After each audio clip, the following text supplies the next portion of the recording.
SNB Islamic channel. Alhamdulillah, a special Ramadan transmission is start now on SNB Islamic channel. In this blessed month, don't miss the inspiring and faith-strengthening speeches of Maulana Muhammad Hanif Awan on our channel. Stay connected with us too. Benefit from the blessings of Ramadan. Watch, listen and share these speeches as much as possible so others can benefit too. May Allah grant us all the ability to earn more good deeds in this Ramadan. Ameen. May Allah grant us all the ability to earn more good deeds in this Ramadan. Ameen.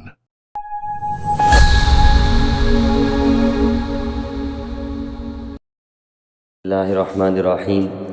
آج آپ حضرات کے سامنے 17ویں پارے کا خلاصہ بیان کیا جائے گا۔ اس کا آغاز سورہ انبیاء سے ہو رہا ہے۔ ترتیب کے اعتبار سے 21واں نمبر، نزول کے اعتبار سے 73 نمبر، مکی صورت، آیات 122 اور 7 رکوع۔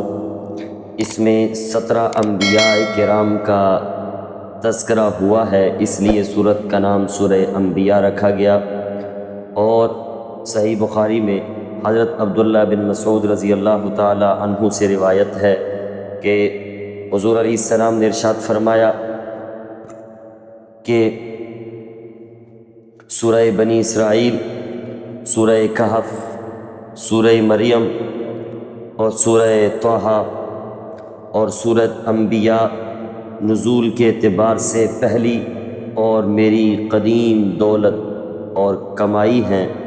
یہ ایک سورہ انبیاء بھی ہے جس کی فضیلت رسول اللہ صلی اللہ علیہ وسلم نے بیان فرمائی اور اسے اپنی قدیم دولت اور کمائی کہا ہے۔ اس سورت کے آغاز میں اللہ دنیا کی زندگی کی زوال کی تصویر کشی کر رہے ہیں اور اللہ بتا رہے ہیں کہ قیامت کا وقوع اور حساب کا وقت بہت قریب آ گیا ہے، لیکن اس ہولناک دن سے انسان غفلت میں پڑے ہوئے ہیں، نہ تو اس کی تیاری کرتے ہیں اور نہ ہی ایسے اعمال کرتے ہیں جو وہاں کام آئیں گے۔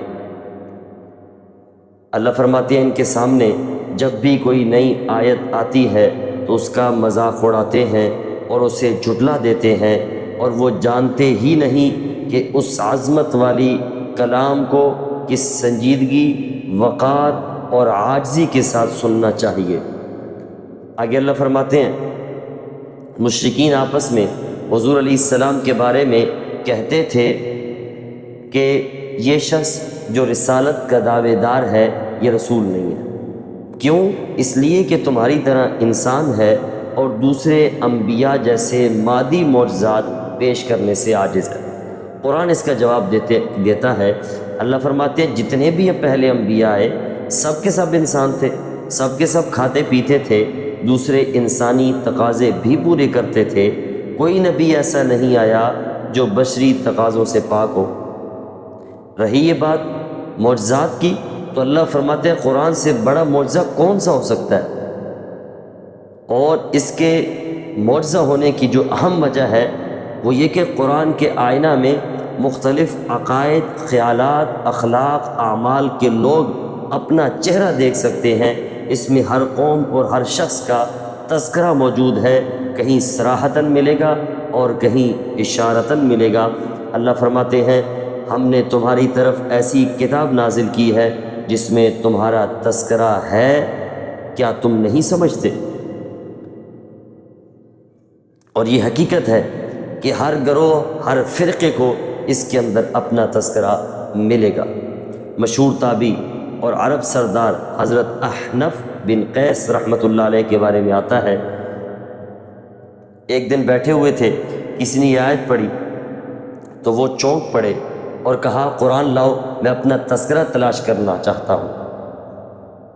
پھر انہوں نے شروع کیا پڑھنا، وہ آیات پڑھیں جن کے اندر سعادت مندوں کا تذکرہ تھا۔ ان میں اپنا تذکرہ نہیں ملا کہ جنہوں نے اللہ کے راستے میں جانیں قربان کی، کسی نے سارا مال خرچ کر دیا، کوئی رات بھر بستر سے جدا رہتا، کوئی برائی کے قریب بھی نہیں پھٹکتا۔ پھر وہ آیات پڑھی جن میں مشرکین، کفار، منافقین کا تذکرہ تھا۔ تو دونوں قسم کی آیات کے بعد وہ کہہ اٹھے کہ ان دو گروہوں میں میرا تذکرہ نہیں ہے۔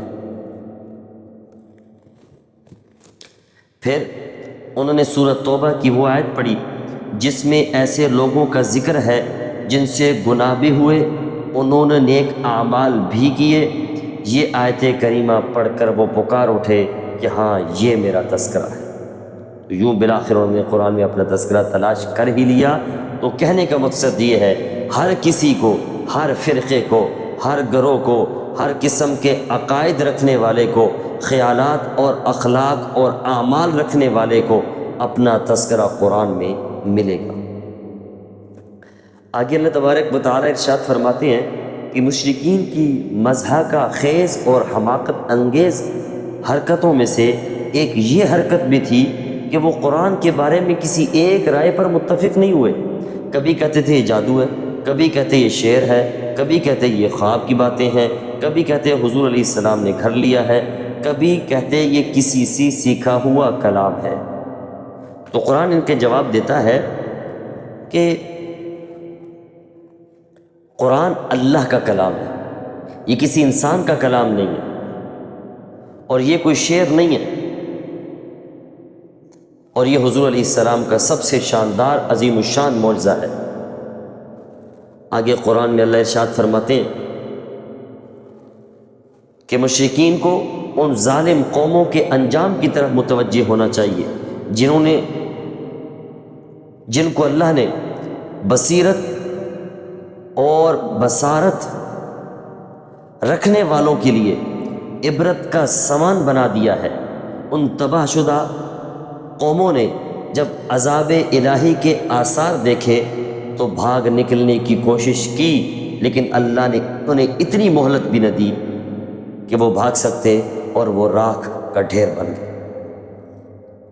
ان سے کہا گیا اب بھاگنے کی کوشش نہ کرو، بلکہ واپس لوٹو اسی عیش و عشرت کی طرف جس نے تمہیں مدہوش کر رکھا تھا، انہی بلند و بالا مکانات کی طرف جن پر تمہیں بڑا ناز تھا، انہی قصبوں اور محلوں کی طرف جہاں تم اکڑ اکڑ کر چلا کرتے تھے، وہاں جاؤ تاکہ جب سوال کرنے والے تم سے نزول عذاب کے بارے میں سوال کرے تو تم انہیں جواب دے سکو۔ اور یہ انہیں استہزاء اور تذلیل کے طور پر کہا گیا۔ آگے اللہ فرماتے ہیں کائنات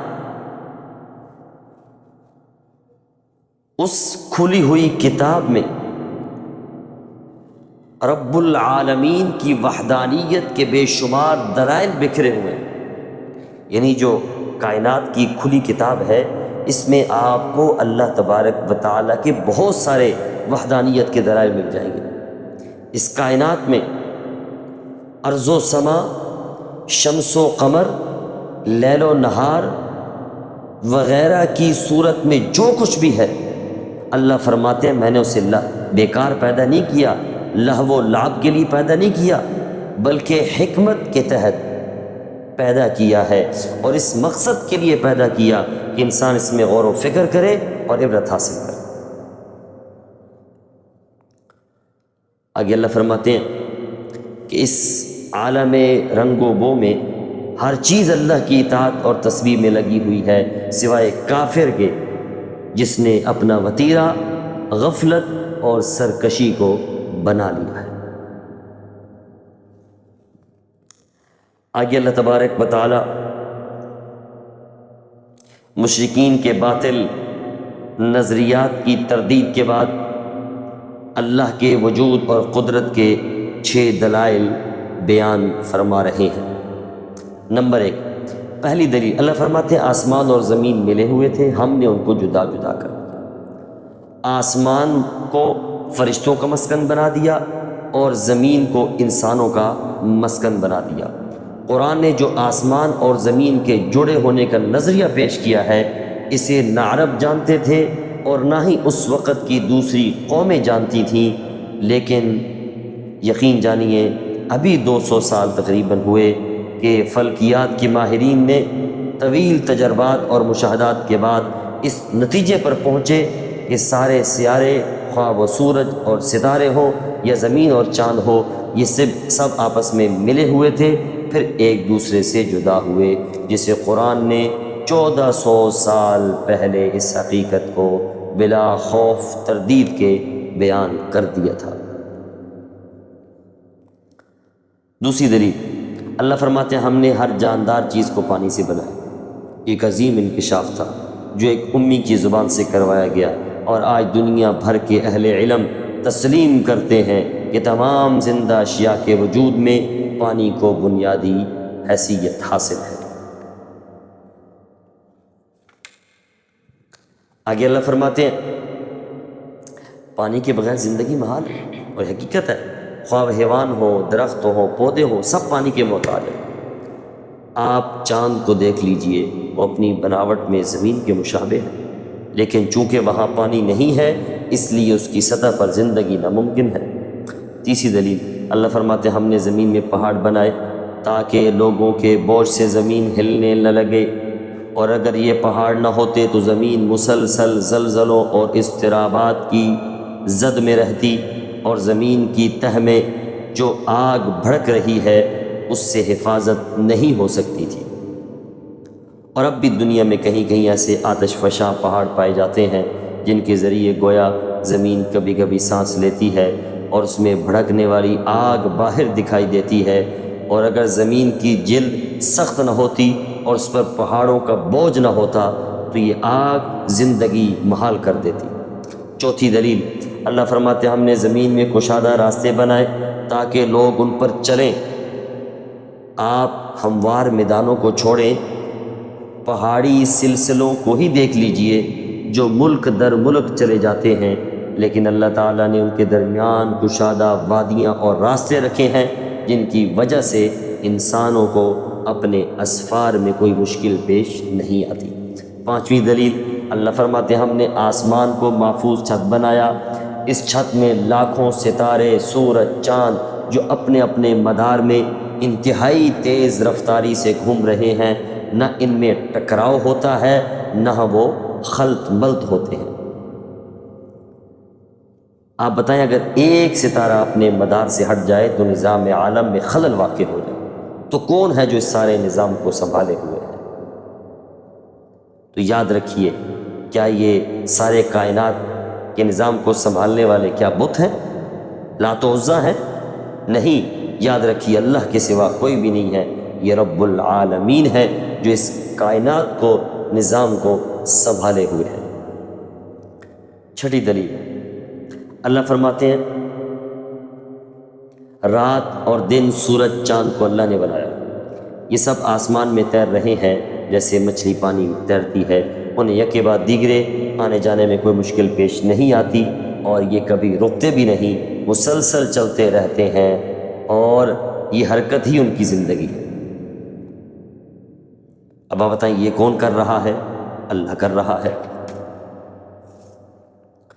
اب سوال یہ پیدا ہوتا ہے کہ یہ وہ نبی جو امی تھے، لکھنا پڑھنا نہیں جانتے تھے، ان کے پاس وحی کے سوا کون سا راستہ تھا کہ جس کے ذریعے وہ یہ خبریں پوری دنیا کو بتاتے؟ کیا ایک نبی جو امی ہے، ان کی مبارک زبان سے ان حقائق کا بیان ہونا ان کی صداقت کی دلیل نہیں؟ آگے اللہ تبارک و تعالیٰ 17 انبیاء کے قصے بیان فرما رہے ہیں۔ نمبر 1، حضرت ابراہیم علیہ السلام۔ انبیاء تو وہ مختصراً سب کا تذکرہ ہے، حضرت موسیٰ، حضرت ہارون، حضرت ابراہیم، حضرت لوط، حضرت اسحاق، حضرت یعقوب، حضرت نوح، حضرت داؤد، حضرت سلیمان، حضرت ایوب، حضرت اسماعیل، اور حضرت ادریس، اور حضرت ذوالکفل، اور حضرت یونس، اور حضرت زکریا، حضرت یحییٰ، اور حضرت عیسیٰ علیہم السلام۔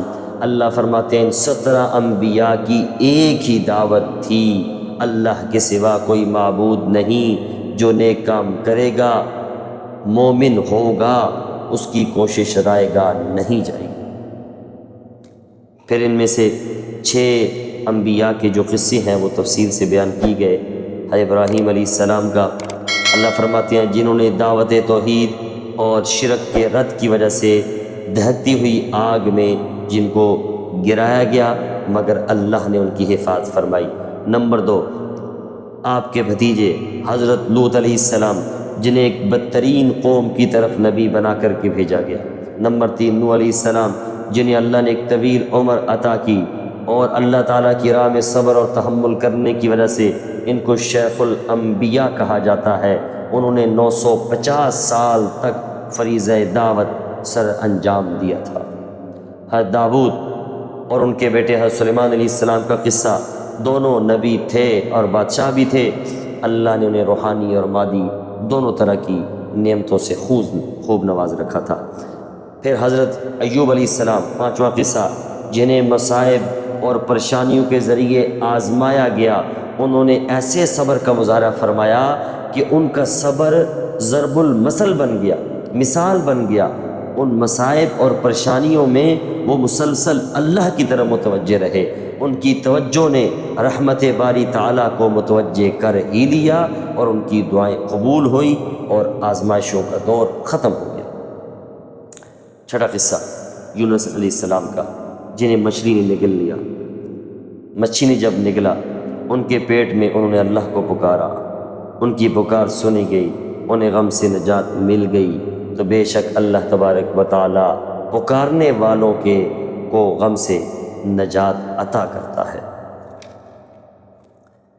آگے یہ واقعات بیان کرنے کے بعد اللہ تبارک و تعالی ارشاد فرماتے ہیں کہ جو مشرکین اور بت ہیں، ان کو روز قیامت دوزخ کا ایندھن بنایا جائے گا، دوزخ کا ایندھن بنایا جائے گا۔ اللہ فرماتے ہیں پھر ان کی آہوزاری کسی کام نہیں آئے گی۔ آگے اللہ فرماتے ہیں آخر میں، حضور علیہ السلام کا دین لوگوں ساری دنیا میں، پوری دنیا کے لیے، سارے جہانوں کے لیے باعث رحمت ہے، اور حضور علیہ السلام نے اللہ کا پیغام انسانوں تک پہنچا دیا ہے۔ اور آگے اللہ فرماتے ہیں کہ جب ہر قسم کے دلائل پیش کرنے کے بعد بھی یہ لوگ نہ سمجھے تو حضور علیہ السلام نے اللہ سے دعا کی، اے پروردگار عالم، حق کے ساتھ فیصلہ کر دے، اور ہمارا پروردگار بڑا مہربان ہے، اسی سے ان باتوں میں جو تم نے بیان کرتے ہو مدد مانگی جاتی ہے۔ اللہ نے اپنے نبی کی دعا قبول فرمائی اور غزوہ بدر کے موقع پر مشرکین پر اللہ تبارک و تعالی نے عذاب نازل فرما دیا۔ آگے سورہ حج، مدنی صورت، ترتیب کے اعتبار سے 22واں نمبر، نزول کے اعتبار سے 103 نمبر، مدنی صورت، آیات 78، 10 رکوع ہیں۔ اس میں حضرت ابراہیم خلیل اللہ کی زبان سے لوگوں پر حج کی فرضیت کا اعلان کیا گیا، اس لیے اس صورت کو سورہ حج کا نام دیا گیا۔ آگے اللہ فرماتے ہیں سورت میں اللہ قرب قیامت کا منظر کھینچ رہے ہیں، قیامت کا منظر اللہ تبارک و تعالی بیان فرما رہے ہیں کہ دل اس دن ہل جائیں گے، جسم پر کپ کپی طاری ہو جائے گی۔ بے شک اللہ فرماتے ہیں قیامت کا زلزلہ بہت بڑا حادثہ ہے۔ اللہ فرماتے ہیں تم اس دن دیکھو گے دودھ پلانے والی ہر عورت اپنے بچے کو بھول جائے گی، ہر حمل والی کا حمل گر جائے گا، اور لوگ تم کو مدہوش نظر آئیں گے، حالانکہ وہ بے ہوش نہیں ہوں گے، لیکن اللہ کا عذاب بڑا سخت ہے، اسے دیکھ کر لوگوں کے ہوش و حواس اڑ جائیں گے۔ قیامت کی ذکر کرنے کے بعد اللہ تبارک و تعالی دوبارہ زندہ ہونے پر دلائل بیان فرماتے ہیں۔ اللہ فرماتے ہیں انسان کی تخلیق مختلف مراحل سے ہے۔ انسان اپنی پیدائش اور تکوین میں 7 مراحل سے گزرتا ہے۔ نمبر 1، انسانوں کے باپ حضرت آدم علیہ السلام کو بلا واسطہ مٹی سے پیدا کیا گیا۔ بالواسطہ ہر انسان کا مٹی سے تعلق ہے۔ ہر انسان منی اور نطفہ سے پیدا ہوتا ہے۔ منی خون سے، خون غذا سے، اور غذا مٹی سے پیدا ہوتی ہے۔ مٹی اور نطفہ کے درمیان زندگی کا راز پوشیدہ ہے۔ پھر تیسرا مرحلہ میں خون لوتھڑا بنتا ہے۔ چوتھے مرحلہ میں بوٹی بنتی ہے، جس کی بناوٹ کامل بھی ہوتی ہے، ناقص بھی ہوتی ہے۔ پانچویں مرحلہ میں بچہ پیدا ہوتا ہے، جو کہ حواس کے اعتبار سے کمزور ہوتا ہے۔ چھٹے مرحلہ میں وہ جوان ہو جاتا ہے، اور قوت و عقل کے کمال کو پہنچ جاتا ہے۔ 7ویں مرحلہ میں یا تو وہ جوانی میں ہی انتقال کر جاتا ہے یا اتنا بوڑھا ہو جاتا ہے کہ اس پر بچپنے کا گمان ہوتا ہے۔ اللہ فرماتے ہیں وہ انسان جو خود ان مراحل سے گزرتا ہے وہ کیسے کہہ سکتا ہے کہ اللہ دوبارہ پیدا کرنے پر قادر نہیں ہے۔ دوسری دلیل اللہ فرماتے ہیں اللہ مردہ زمین پر بارش برساتا ہے، اس میں ایک زندگی جاگ اٹھتی ہے، طرح طرح کی چیزیں اگنے لگتی ہے۔ تو جو رب مردہ زمین کو زندہ کر سکتا ہے وہ مردہ انسانوں کو بھی زندہ کر سکتا ہے۔ آگے اللہ فرماتے ہیں کچھ ایسے لوگ ہیں کہ جو دین کو دنیاوی فائدے کے لیے استعمال کرتے ہیں، اگر ان کو دین کے اندر چلتے ہوئے دنیاوی فوائد ملتے رہیں تو وہ خوش رہتے ہیں، پھر تو وہ دین پر چلتے رہتے ہیں، لیکن اگر کوئی نقصان ہو جائے، دنیاوی فائدہ نہ ہو جائے تو وہ دین کو چھوڑ دیتے ہیں۔ اللہ فرماتے ہیں ان بے وقوفوں نے ایمان اور دین کو دنیا کی کرنسی سمجھ رکھا ہے۔ آگے اللہ تبارک و تعالی ارشاد فرماتے ہیں کہ جس ابراہیم علیہ السلام کو اللہ نے حکم دیا کہ بیت اللہ کی تعمیر کریں، پھر اس کے بعد آپ نے جبل ابی قبیس پر کھڑے ہو کر حج کا اعلان کیا، اللہ نے اپنی قدرت کاملہ سے یہ اعلان ارض و سما میں رہنے والوں تک پہنچا دیا اور ہر کسی نے اسے سن لیا۔ حج اور شعائر حج کی مناسبت سے یہ بھی بتا دیا گیا کہ اللہ کے محارم کی تعظیم ایمان کی علامات میں سے ہے، جیسے نیکیوں کے کرنے میں اجر عظیم ہے، اسی طرح اللہ کی حرام کی ہوئی چیزوں اور اعمال سے بچنے میں بھی بڑا ثواب۔ آگے مناسک حج کا ذکر کرنے کے بعد اللہ تبارک و تعالی ارشاد فرماتے ہیں کہ مسلمانوں کو اب جہاد اور قتال کی اجازت ہے، کیونکہ کفار مسلمانوں کو اللہ کے دین سے اور مکہ میں داخل ہونے سے روکتے تھے۔ اگرچہ شروع میں صبر اور درگزر کی تلقین کی گئی، لیکن جب مدینہ میں مسلمانوں کے قدم جم گئے اور ان کی طرف سے تحمل اور برداشت کے رویہ کے باوجود مشرکین کی شرارتوں اور زیادتیوں کا سلسلہ جاری رہا، تو اب انہیں سورہ حج کی آیت نمبر 39 کے ذریعے قتال کی اجازت دے دی گئی۔ متعدد صحابہ کرام اور تابعین کی رائے یہ ہے کہ تقریباً 70 آیات میں ہاتھ روک کر رکھنے کی تلقین کے بعد یہ پہلی آیت نازل ہوئی جس میں اللہ تبارک و تعالیٰ نے قتال کی اجازت دی۔ ساتھ اللہ فرماتے ہیں کہ جہاد کی حکمت کیا ہے۔ اللہ فرماتے ہیں اللہ جہاد کی کبھی اجازت نہ دیتا، لیکن مجبوری یہ ہے کہ کفر پھر بڑھ رہا ہے، کیونکہ اگر اللہ اجازت نہ دیتا تو پھر دشمن خود ظالم بن جاتا، ظلم کی انتہا کو پہنچتا، اور پھر دشمن کفر وہ مومنین پر چھا جاتے، جس کی وجہ سے عبادت خانے ویران ہو جاتے اور مسلمانوں کی قلت ہوتی، ایمان والوں کی قلت ہو جاتی۔ آخر میں اللہ تبارک و تعالی ارشاد فرماتے ہیں کہ اللہ تبارک و تعالی ہر چیز پر قادر ہے۔ اگر یہ اتنے سمجھانے کے باوجود، دلائل کے باوجود اگر نہ سمجھے تو پھر یہ انتظار کریں، ان پر بھی اللہ کا عذاب نازل ہو کر رہے گا۔ اللہ تبارک و تعالی ہمیں سچی پکی توبہ کی توفیق عطا فرمائے، ہمیں اللہ اپنے عذاب سے محفوظ رکھے، عذاب والے اعمال سے محفوظ رکھے، اور جنت والے اعمال کرنے کی اللہ توفیق عطا فرمائے۔ وآخر دعوانا ان الحمد للہ رب العالمین۔